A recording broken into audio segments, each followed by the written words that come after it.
Hello, Liverpool.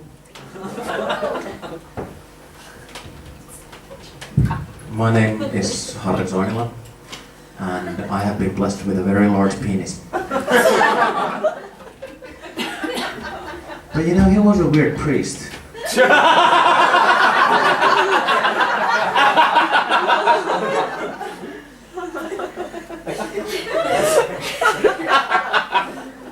Actually, for last Halloween, I wanted to dress up as a Catholic priest, but my costume was too small. Seriously, it was like it was made for fucking children. You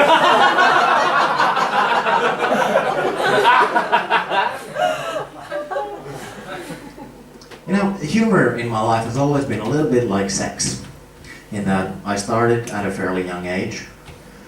At first, of course, just to amuse myself. And then I started entertaining some friends and strangers, and at some point I started thinking I should try to make a little bit of money with this.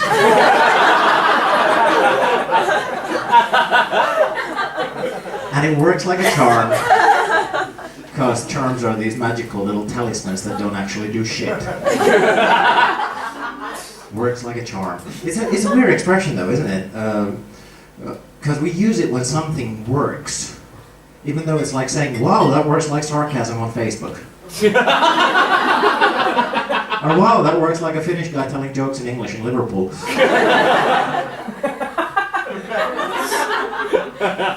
Works like a charm. But because I'm not making a lot of money with this, I still have to work at a bar. And about a year ago, I had one of those impossible customers, you know. When she left home, she had already decided, I'm gonna have a shitty night. and she did. At one point, she managed to create this insane argument with me, and she's just screaming at me, you fucking faggot!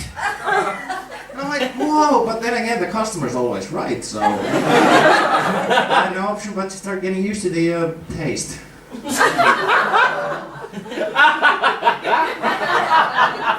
It's been a tough year. I feel I really had to stretch myself.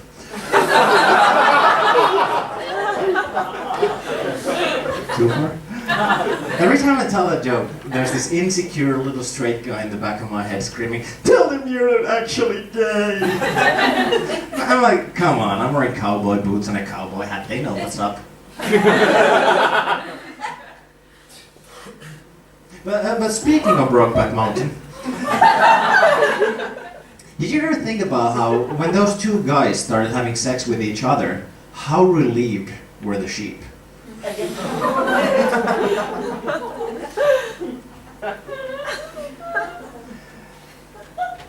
Another movie I saw. There was this movie. They said there are no problems. Every problem is just an opportunity. And for one, I have a pretty major alcohol opportunity. But I guess that's just part of being a Finn. Because that's what Finnish people are famous. That I'm not talking to strangers. But sometimes foreigners have a hard time understanding this aspect of my culture. Like one time, I was in California, of all places, just getting drunk at this dive bar, and this woman came up to me, started preaching to me about alcohol and the dangers of alcohol and how she can have fun without alcohol. And I was like, bitch, I'm from Finland, I can have alcohol without fun.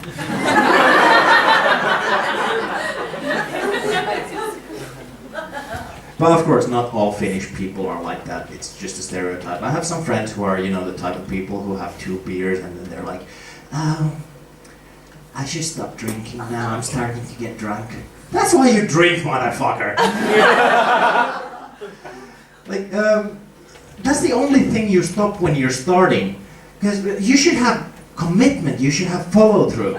You don't stop when you're starting. Like, about a week ago, I was on my way home from a gig and I saw this guy peeing against the wall on the street, and but he wasn't peeing against the wall like you're thinking, not like this.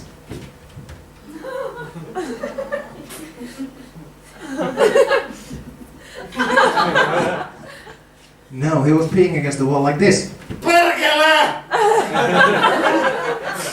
See, there's a guy with commitment and follow-through. He didn't stop when he was starting. And I'm not gonna lie to you, it was me.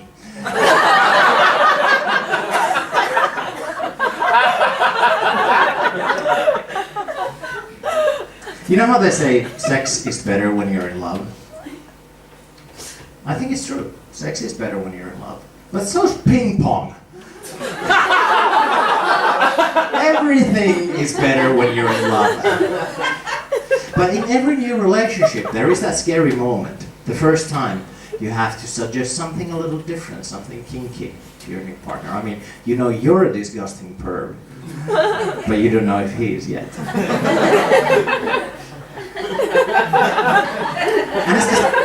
And it's especially difficult because, you know, at this point in the relationship, you're still wearing those rose-colored glasses, and everything you see in this new person is beautiful and innocent and pure, and you have to tell her you want to piss on her.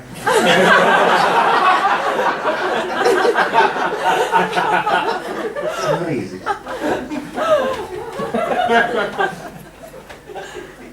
In my own relationship, I had a huge argument with my girlfriend about oral sex, but what can I say? She's not going down without a fight.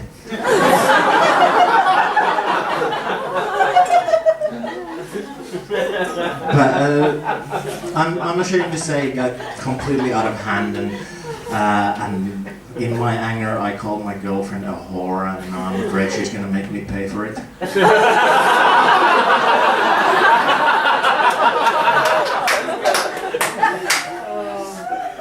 But it's not easy being a man in a relationship, because, you know, men are never happy.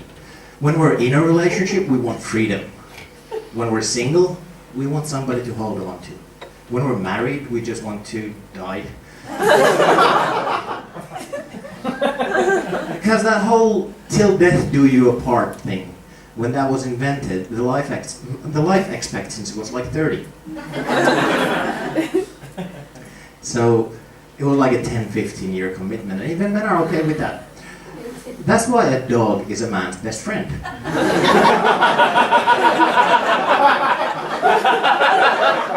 Because they live 10 to 15 years, and after that you can get a new dog. A younger one who's still excited to see you.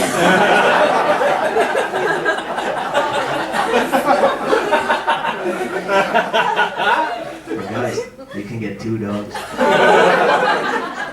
Because all men want to be with 2 women at the same time, and girls, I think that's a win-win.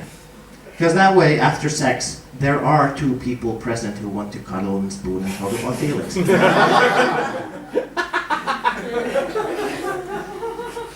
Now, I realize in that previous joke I kind of compared women to dogs, which is not always the most popular concept. Especially because we're used to thinking men are like dogs and women are like cats. But when you really think about it, I think men are just like cats, because we don't listen. We just want to lay on the couch. Or we disappear for a couple of days, and when we find our way back home, we're bleeding somewhere.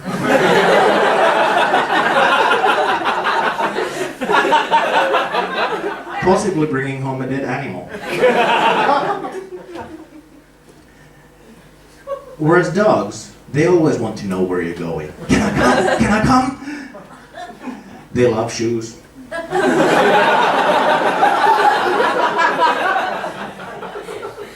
They don't really enjoy ice hockey the same way we do.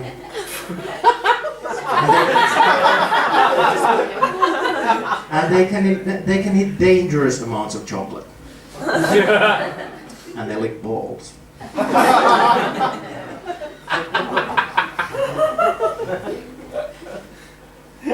I spent some time in Brazil recently, and one thing that really caught my eye there was that homeopathy is really popular in Brazil. You know, the air guitar of medicine.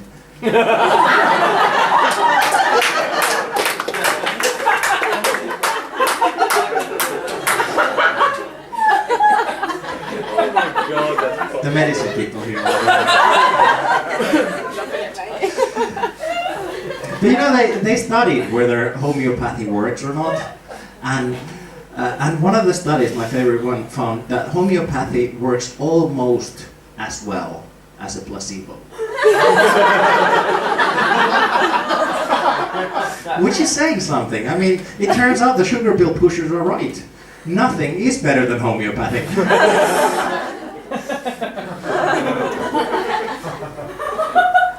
So, of course, as a comedian and a smartass, I had to write a homeopathy joke, but it doesn't work.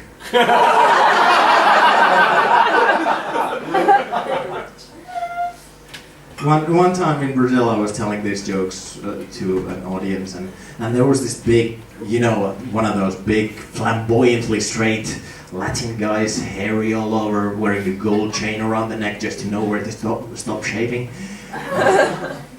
And the whole time he kept staring at me like this. And it turns out it's because to him homeopathy is basically like a religion. Which kind of makes sense because it's all made up and has no purpose in life. But if there are people like that here tonight, I would like to apologize. Of course, homeopathy works like a charm.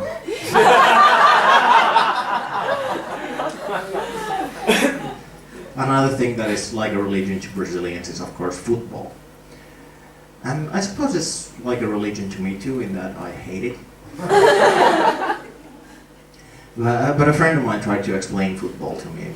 She told me it's not even about the football, it's about the sense of community, it's about getting together with friends on a weeknight, just getting drunk and screaming together, and I don't know. I don't really need a bunch of millionaires kicking a ball around for me to get drunk on a Wednesday night and scream at my TV. I did that this Wednesday and my TV wasn't even on. Because I have commitment and I have follow-up and I don't stop when I'm starting. But this, however, is where I am stopping. You have been a really fuckable audience. Please get drunk tonight. There are so good children in Africa.